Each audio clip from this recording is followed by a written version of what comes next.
నమస్తే, welcome to meta news. ఇక మ్యాటర్లోకి వచ్చేస్తే ఎన్నికల్లో ఓడిపోతే అడ్రస్ లేకుండా పోతారా? అంత మాత్రం దానికి మీకు రాజకీయాలు ఎందుకు, తప్పుకోండి అని వైసీపీ నేతలను హెచ్చరిస్తున్నారు కేడర్.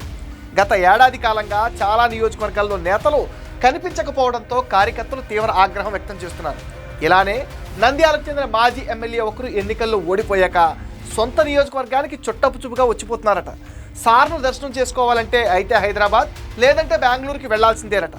ఇలాంటి ఓళ్లను తీసుకొచ్చి తమ నెత్తి మీద పెట్టారేంటని అధిష్టానం పైన కేడర్ చిరుబుర్లాడుతున్నారు. ఒకప్పుడు కాంగ్రెస్ తర్వాత టీడీపీ పట్టు కోసం పోటాపోటీగా తలపడ్డ అసెంబ్లీ నియోజకవర్గం నంద్యాల.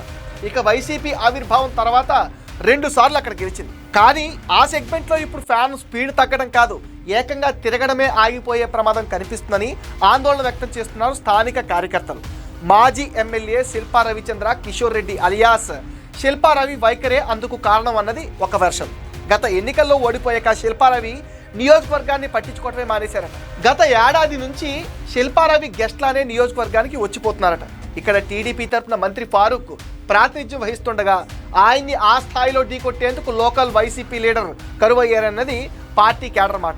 పార్టీ సమావేశాలకు అధిష్టానం పిలుపునిచ్చే కార్యక్రమాలకు కూడా సరిగా హాజరు కావటం లేదట శిల్పారవి. ఇటీవలే పెద్దిరెడ్డి నిర్వహించిన మీటింగ్ కూడా డొమ్మా కొట్టారు రవి. 2024 ఎన్నికల తర్వాత శిల్పారవి 5-6 సార్లు మాత్రమే నంద్యాలకు వచ్చారనేది ఒక లోకల్ టాక్. ఆ వచ్చినప్పుడు కూడా 2 రోజులు మాత్రమే ఉంటారట. కేడర్ కూడా అప్పుడు కలిస్తేనే కలిసినట్టు, లేదంటే సార్ ఎక్కడున్నారో కనుక్కొని హైదరాబాదు లేదంటే బెంగళూరు కూడా వెళ్లాల్సిందే. నంద్యాల మున్సిపాలిటీ కూడా వైసీపీ నుంచి చేజారిపోతుంది. మున్సిపల్ చైర్మన్ వైసీపీ నేతే అయినా పార్టీని నడిపించేవారు లేకపోవడంతో కౌన్సిలర్లు మెల్లగా టీడీపీ వైపు మొగ్గుతున్నారు. మున్సిపాలిటీలో 42 వార్డులు ఉండగా టీడీపీకి 5, ఇండిపెండెంట్ 1 ఉండగా మిగిలిన వార్డులన్నీ వైసీపీవే. కానీ ఇప్పుడు వాళ్లల్లో సగం మంది వైసీపీకి వ్యతిరేకంగా టీడీపీకి అనుకూలంగా మారిపోయారు. ఇంత జరుగుతున్నా శిల్పారవి పట్టించుకోవటం లేదని కేడర్ వాపోతున్నారు. అసలు రాబోయే మున్సిపల్ ఎన్నికల నాటికి నంద్యాలలో వైసీపీ పోటీ ఇవ్వగలదా అనే అనుమానాలు కార్యకర్తల్లో నెలకొన్నాయి. పార్టీ అధికారంలో ఉన్నప్పుడు కూడా శిల్పారవిని అంతంత మాత్రంగానే అందుబాటులో ఉండేవారని, అప్పట్లో గ్రాడ్యుయేట్ ఎమ్మెల్సీ ఎన్నికల పోలింగ్ టైంలో జరిగిన ఉదాంతాన్ని గుర్తు చేసుకుంటున్నారు వైసీపీ కార్యకర్తలు. ఈ సండే ఎమ్మెల్యే మాకొద్దంటూ స్లిప్ రాసి మరీ అప్పుడు బ్యాలెట్ బాక్స్లో వేశారు ఒక గ్రాడ్యుయేట్ ఓటర్. దాన్ని బట్టే ఆయన ప్రజలకు ఎంతగా అందుబాటులో ఉంటున్నారో మనం అర్థం చేసుకోవచ్చు అంటున్నారు. ఇప్పుడు రవి చుట్టపుచూపుగా వచ్చిపోతుండడంతో మిగతా నేతలు కూడా అదే బాటలో ఉన్నారట. మరో ముఖ్య నేత రాజగోపాల్ రెడ్డి సైలెంట్ అవడంతో సన్నిహితుల దగ్గర అసహనం వ్యక్తం చేస్తున్నట్టుగా తెలుస్తుంది. పార్టీలో గుర్తింపు లేదు, ఎన్నికలు వచ్చినా టికెట్ రాదు, పదవులు రాకుండా శిల్పారవి అడ్డుకుంటున్నారంటూ రాజగోపాల్ రెడ్డి దూరంగా ఉంటున్నట్టుగా తెలిసింది. మరో నేత పీసీ నాగిరెడ్డి అప్పుడప్పుడు పార్టీ ప్రోగ్రామ్స్లో పాల్గొంటున్నారు.